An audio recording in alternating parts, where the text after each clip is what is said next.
Paano mo naman kaya sa kanila gustong salaysay? You keep on blaming me while your act became evidence. But seriously, after all, you chose to abuse my providence.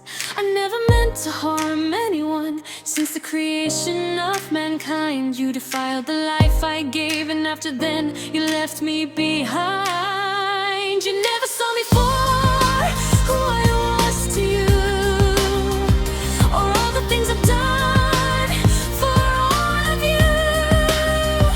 But now you look at me, I'm already full of scars, and what you see is the truly what you really are. You never thanked in my bloom, instead you blame. Now everyone lives on as the curse of your shame. Future generations will only hear the stories that once were true. Now a world of ashes has replaced the beauty you once knew. They don't treat me as a living forces, but they only see me as their full resources. And finally, for once and for all, from my voices, may humanity hear my one and only request.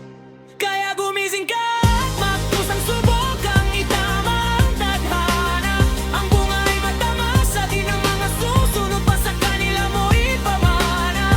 Mapatulungan ng sambayanan, mapadaloy malinis na tubig sa irigasyon. Dahil ang inang kalikasan ay nananawagan ng magmalasakit nating aksyon.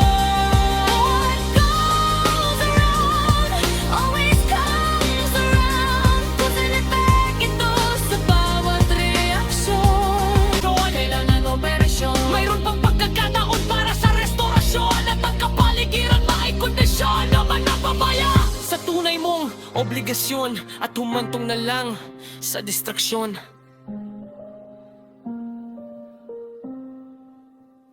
Yesterday I am history, restoring from the ancient, and tomorrow I may be a mystery, still existing in silence. But today is the gift to all of us. We call it the present, the fire ecosystems of fire guide us. Don't mistake these open minds, significant. The oxygen of the empire land, selected for fighting the nature to tinawari. But I should call the infinity.